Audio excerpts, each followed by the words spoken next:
Sumasa inyo ang palatuntunang ang Iglesia ni Cristo, isang palatuntunan na maghahatid sa inyo ng magadalisay na aral ng Diyos na sinasampalatayanan ng Iglesia ni Cristo. Mga katotohanang maghahatid sa atin sa matuwid na landas ng paglilingkod sa Diyos. Welcome everyone sa programa pong ang Iglesia ni Cristo. Hangad po namin na lahat po ng naaabot ng programang ito ay nasa mabuti po kayong kalagayan, lalo na po sa buong panahon po ng inyong gagawing pagsubaybay. Kami po ang inyong makakasama, ko po si kapatid na Jerry Luar Jr. Magandang araw po sa inyong lahat. Ako naman po ang kapatid na Claudio Aro Jr. Samahan po ninyo kaming muli ng kapatid na Jerry sa maikli po nating pagtalakay. Magandang araw sa iyo, kapatid na Clouds. Opo, magandang araw po kapatid na Jerry. Kapatid na Clouds, ang tatalakayin natin ngayon para sa kapakinabangan ng ating mga taga-subaybay ay ang nauukol po sa pangalan ng iglesyang itinatag ng ating Panginoong Hesukristo noong unang siglo, noong narito pa siya dito sa lupa. Kung bakit po? Sapagkat napapanahon ito eh. Kung titingnan po ang theregistered.com, ay mayroong 4,300 na relihiyon sa buong mundo. At ayon po sa The World Christian Encyclopedia, ay mayroong 45,000 na mga denominasyon ang mga Katoliko at mga Protestante na ang bawat isa, yung mga denominasyon na yon, yung mga pangkati na yun ng relihiyon, ay tinatawag po sa kani-kaniyang iba't ibang mga pangalan. Totoo po yan kapatid na Jerry. Ang ilan po sa mga relihiyong yan ay ang Roman Catholic Apostolic Church. Mayroon pong Pentecostal. May tinatawag na Assemblies of God at Foursquare Church. Mayroon pong Baptist. Mayroon pong Lutheran. Mayroon pong United Methodist Church. At mayroon din pong Presbyterian Church USA. Mayroong Jehovah's Witnesses, Mormons, at napakarami pa pong iba.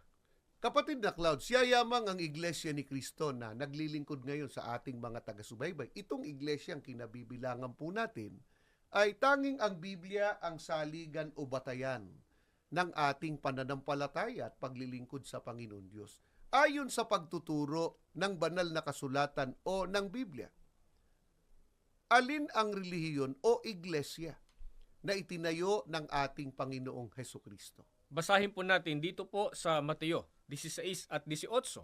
At ang may pahayag po nito, kapatid na Jerry, ay ang ating pong Panginoong Hesukristo. Ganito po ang ating mababasa. At sinasabi ko naman sa iyo na ikaw ay Pedro, at sa ibabaw ng batong ito ay itatayo ko ang aking iglesia. Mga mahal po naming taga-subaybay, sa binasa po naming talata sa inyo na pahayag ng ating Panginoong Hesukristo ay napakalinaw po na pinatutunayan sa atin na mayroong iglesia na itinayo o itinatag ang atin pong Panginoong Hesukristo na ang tawag niya, aking iglesia. Kapatid na Clouds, napakaliwanag yan. Opo. At sana napansin po ninyo yan, mga mahal po naming mga panauhin. Hindi po marami, kundi iisa lang ang tunay na iglesia na itinatag ng Panginoong Hesukristo. Ang katunayan, ang sabi ng Panginoong Hesukristo, aking iglesia. Hindi po niya sinabing aking mga iglesia o kaya ay napakarami ng itinayo niyang iglesia. Ayon din sa pagtuturo ng banal na kasulatan, kapatid na Clouds, ano ang pangalan ng iglesyang itinayo ng ating Panginoong Hesukristo na tinawag niya na aking iglesia? Ganito po ang tawag ng mga apostol sa iglesia po na itinayo ng ating Panginoong Hesukristo na kung tawagin niya, aking iglesia. Basahin po natin dito po sa Roma 16 at 16, ganito po ang ating mababasa. Pakinggan po ninyo, mga mahal po naming mga taga-subaybay. Magbati ang kayo ng banal na halik. Lahat ng iglesia ni Cristo ay bumabati sa inyo. Ang pangalan po ng iglesia na itinayo ni Cristo na kung tawagin niya, aking iglesia, ang pagpapakilala po ng mga apostol, iglesia ni Cristo. Mga mahal naming taga-subaybay, hindi po dapat pag-alinlanganan ng sino man ang pahayag na yan ng banal na kasulatan na ang pangalan po ng tunay na iglesyang itinayo ng ating Panginoong Sukristo na tinawag niyang aking iglesia, ang pangalan po ay Iglesia ni Kristo. Opo, sapagkat ang ating Panginoong Hesukristo po ang may-ari ng Iglesia ni Kristo. Siya po ang nagtayo o nagtatagpo nito. Sa kanya po ang iglesia. Kaya nga po, Iglesia ni Kristo. Opo, sunod sa pangalan nung nagtayo. Opo. Ang nagtayo ay ang ating Panginoong Hesukristo. Nang itayo niya, tinawag niyang aking iglesia, kaya ang kabuuang tawag po ay Iglesia ni Kristo. Pero teka muna kapatid na Clouds, sagutin natin yung sinasabi po ng iba na ganito. Hindi raw ba alam ng mga nagtuturo sa ibang relihiyon na gumagamit din ng Biblia na ang pangalan ng iglesyang itinayo ng ating Panginoong Sukristo ay Iglesia ni Kristo? Alam po nila kapatid na Jerry. At ang katunayan po niyan ay mababasa po natin sa isang aklat katoliko, Fundamentals of Catholic Dogma, na isinulat po ni Dr. Ludwig Ott. Ganito po ang ating mababasa sa pahina 294 sa pagkakasali na po sa wikang Filipino. Tungkol sa Mateo 16:18, si San Cipriano ay nagsasalita tungkol sa pagtatayo ni Kristo ng iglesia at pinanganlan ang iglesia na Iglesia ni Kristo at esposa ni Kristo. Kapatid na Clouds, nililinaw po natin yan sa ating mga taga-subaybay. Yung binasa po ng kapatid na Clouds, yan po ay pahayag, nagpapatunay na alam ng mga nagtuturo sa Iglesia Katolika na ang pangalan ng tunay na iglesyang itinayo ng Panginoong Sukristo ay Iglesia ni Kristo. Kumusta naman yung mga nagtuturo sa mga relihiyong protestante? Ano naman ang pahayag nila tungkol sa pangalan ng iglesyang itinayo ng ating Panginoong Hesukristo?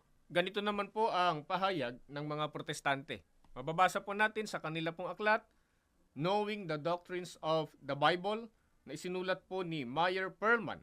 Dito po sa pahina 349 sa pagkakasali na pong muli sa wikang Filipino.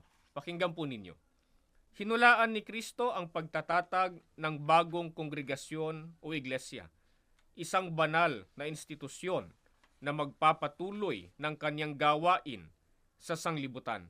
Kung mapapansin po ninyo, mga mahal po naming kaibigan, alam po, itinuro at isinulat pa po ng mga otoridad ng ibang relihiyon ang ukol po sa pangalan ng tunay na iglesyang itinatag ng atin pong Panginoong Hesukristo. Binasa po natin ang kanilang mga isinulat, kapatid na Jerry. Hindi po para maging batayan ng ating pananampalataya. Hindi po yon. Kundi para patunayan sa atin na ito talagang itinuturo po ng Biblia. Na Iglesia ni Kristo, ang pangalan po ng iglesia na itinatag o itinayo ng ating pong Panginoong Hesukristo. Sa ibabaw ng lahat po, ang pinakamahalaga, ang sinasabi po ng banal na kasulatan o ng Biblia. Opo. Ano pa ang patotoo na mababasa nga sa Biblia? Na talagang ang pangalan ng iglesyang itinayo ng ating Panginoong Hesukristo ay Iglesia ni Kristo. Basahin po natin ayon sa pagtuturo po ng mga apostol, si Apostol Pablo, dito po sa Kolosas sa 1 at 18. Pakinggan po ninyo ang kanyang pahayag. Siya ang ulo ng iglesia na kanyang katawan. Ayon po sa paglalarawan ni Apostol Pablo, ang iglesia ay katawan po ng ating Panginoong Hesukristo. Si Kristo po ang ulo nito. Ano ang tawag sa iglesia na katawan ng ating Panginoong Hesukristo? Ayon na rin sa pagtuturo ng mga banal na kasulatan. Basahin po natin dito po sa 1 Korinto, sa 12:27 at 12, sa isang salin po ng Biblia, saling Ingles. Sa pagkakaliwat na po sa wikang Filipino, pakinggan po ninyo. Kayo ang katawan ni Kristo, at bawat isa ay miyembro nito. Sapagkat kung paanong ang katawan ng tao ay iisa, subalit may maraming sangkap, at ang lahat ng sangkap nito, bagamat marami, ay bumubuo sa iisang katawan lamang. Gayon din naman sa iglesia ni Kristo. Napakaliwanag po ng nakasulat sa Biblia mga mahal po naming taga-subaybay, ang tawag po sa iisang katawan ng atin pong Panginoong Hesukristo. Ipinapapansin po natin sa mga taga-subaybay natin, kapatid na Jerry. Iisang katawan. Pag sinabing iisa, tiyak ang bilang, hindi po marami, isa lang.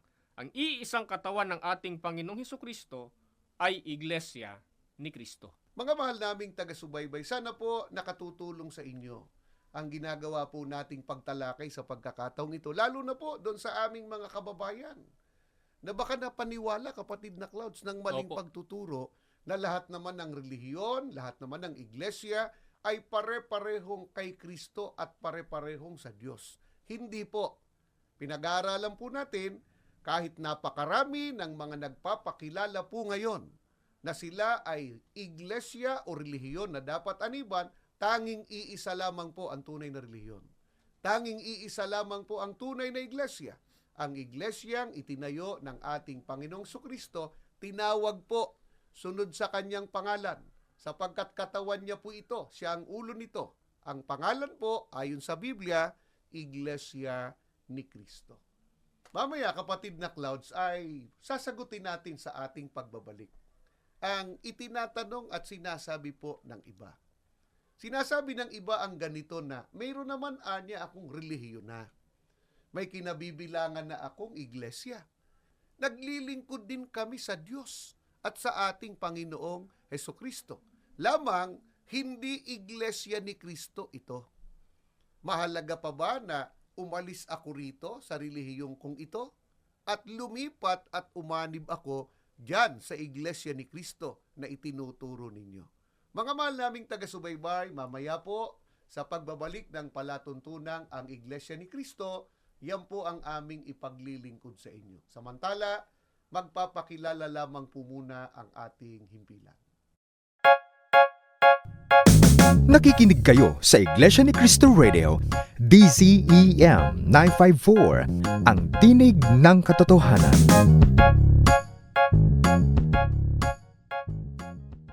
Papatuloy tayo sa ating pagtalakay. Kami pa rin ang inyong makakasama. Ako po si kapatid na Jerry Luar Jr. Ako naman po ang kapatid na Claudio Aro Jr. Kapatid na Clouds, bago tayo dumako dun sa kasagutan sa iniwan nating katanungan kanina na Opo. reaksyon ng iba Opo. tungkol sa Iglesia ni Cristo na ating ipinakikilala ngayon, bumati muna tayo sa ating mga taga-subaybay. Opo. Binabati po namin ang aming mga taga-subaybay dyan po sa distrito ng Cagayan West.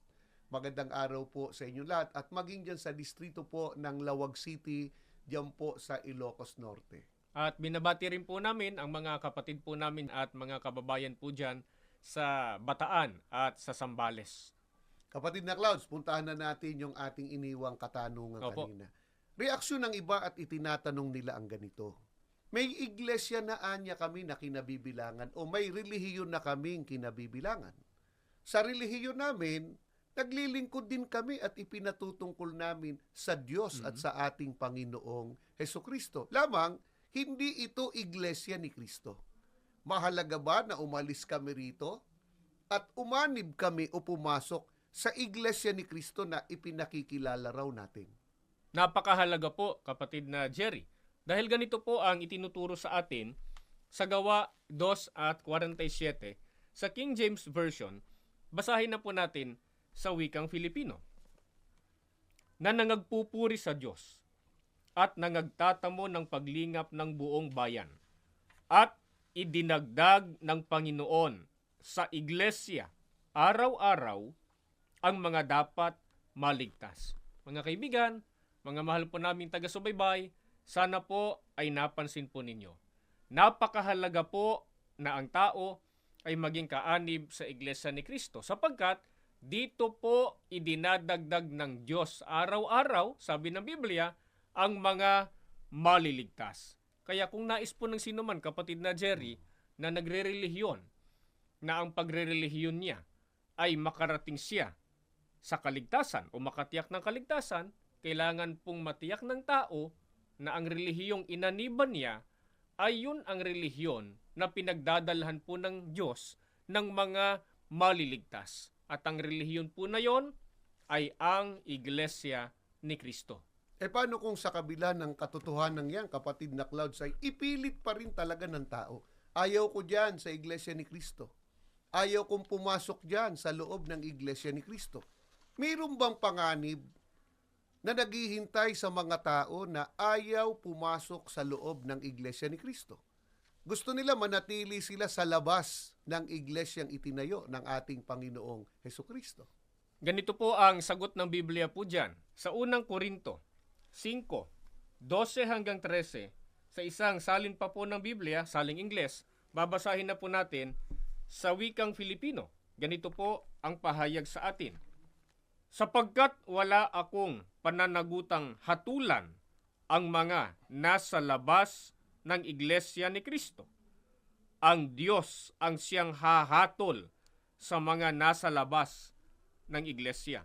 Sana napansin po ninyong muli, mga mahal naming taga-subaybay, may hatol po na naghihintay sa tao kapag siya ay nasa labas ng Iglesia ni Cristo.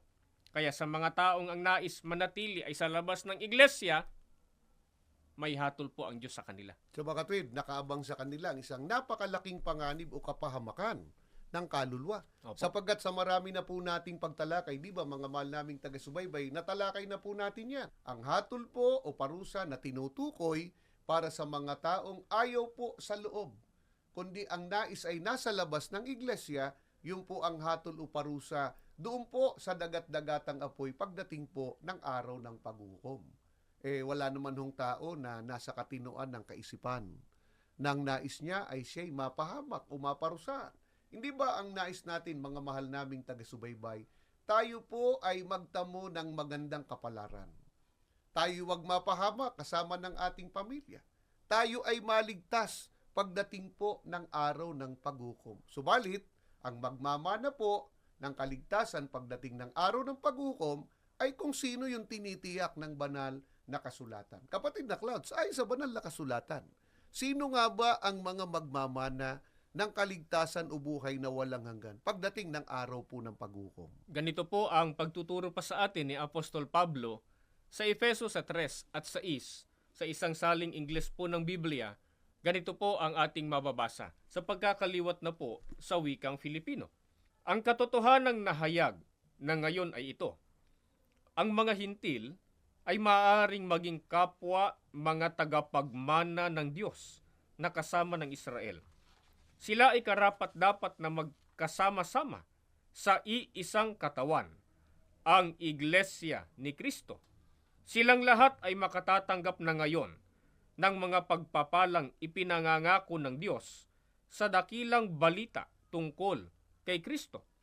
Ayon po kay Apostol Pablo, mga mahal naming taga-subaybay, ang Iglesia ni Cristo at ang mga miyembro po nito ang tatanggap ng pagpapalang ipinangako ng ating Panginoong Diyos at kinikilalang mga tagapagmana niya. Napakapalad po ng tao pagka nakabilang dyan, kapatid na Clouds. Ang pinag-uusapan po natin ay pagmamana ng pangako. Yun lang dito sa lupang ito. Magmana lang ang tao ng halimbawa ay kabuhayan mula sa kanyang mga magulang. Opo. Napakalaking biyaya na yon. Hindi lang ganyan ang pagpapalang inilalaan sa mga taong binabanggit dyan sa ating binasa. Yan ay pagpapala na buhay na walang hanggan. Yan ay pagpapala po na kaligtasan ng kaluluwa pagdating ng araw ng paghukom. Pero hindi po yan para sa lahat ng gusto niyan. Gustuhin man natin yan, pero kung hindi tayo kabilang sa magmamana na tinitiyak ng Biblia, hindi tayo magmamana. Nasaan yung mga magmamana? Binasa po ni kapatid na Clouds mula sa Biblia. Magkakasama sila sa iisang katawan. At ang iisang katawan po, katawan yun ng ating Panginoong Hesukristo. Yun po ang Iglesia ni Kristo. Saan po magaganap ang pagmamanang yan na binabanggit sa Biblia, kapatid na Clouds? Basahin po natin. Dito po sa Hebreo 12:22 at 23, pakinggan po ninyo ang pagtuturo po ng Biblia. Subalit nakarating na kayo sa katotohanan. Narito lamang tumutukoy ang mga simbolo sa bundok ng Sion, ang bagong Jerusalem, ang makalangit na lungsod ng Diyos na buhay, at kayo ay bahagi ng lungsod na iyon. nakisama kayo sa milyon-milyong anghel na nagdiriwang sa harapan ng Diyos, sa makalangit na santuaryo, ang tunay na iglesia ni Kristo, na ang mga pagkakakilanlan ay natatago sa langit. Nakarating na kayo sa Diyos, ang pinagmumulan at pamantayan ng katwiran para sa lahat ng tao sa bayan, sa iningatang mga pansariling katangian ng mga taong matwid na sakdal na pinanauli sa pagkatao na tulad ng kay Kristo. Magaganap po ang pagmamana ng mga kaanib sa Iglesia ni Kristo doon po sa bagong langit na itinatagpo ng ating Panginoong Diyos o doon po sa banal na lungsod o sa bayang banal. Mga mahal po naming taga-subaybay, pinakaasam po namin na tayong lahat ay makarating po doon sa dakong yon, sa bayang banal. Lahat tayo'y magmana ng buhay na walang hanggan o kaligtasan ng ating kaluluwa pagdating ng araw ng paghukom. Ito po ang dahilan kung bakit pinakahahangad namin na kayo po ay makasama po namin dito po sa loob ng Iglesia ni Cristo, na ito ang tunay na iglesyang itinatag o itinayo ng ating Panginoong Hesukristo. Salamat po ng marami sa inyong matyagang pagsubaybay sa ginawa po nating pagtalakay. Bago tayo pansamantalang maghiwa-hiwalay, inaanyayahan po muna namin kayo na samahan po kami sa gagawin po nating maikling panalangin. Panginoon na aming Diyos, Opo. salamat ng marami po sa iyo. Opo. Namamalagi po na ginagamit mong biyaya sa lahat ng mga taga-subaybay namin ang palatuntunan ito sa himpilan ng radyo ng iyong banal na iglesia upang marinig po nila ang katotohanan na ang tunay na iglesyang itinayo ng aming Panginoong Hesukristo, walang iba kundi ang iglesia ni Kristo na pinagdalhan mo po sa amin para kami makatiyak ng kaligtasan. Pinakahahangad naming makasama rin po namin dito ang aming mga taga-subaybay, ang aming mga kamag-anak at mga kaibigan, loobin nawang maging kaanib din sa iyong banal na iglesia upang makabilang po sa pagmamana ng ipinangako mong buhay na walang hanggan. Panginoong Hesukristo, lumalapit kami sa iyo. Patuloy kaming ipamagitan sa ating Ama, maging ang maganda naming layunin ay matupad, na ang mga kababayan namin makasama namin sa loob ng iyong banal na iglesia.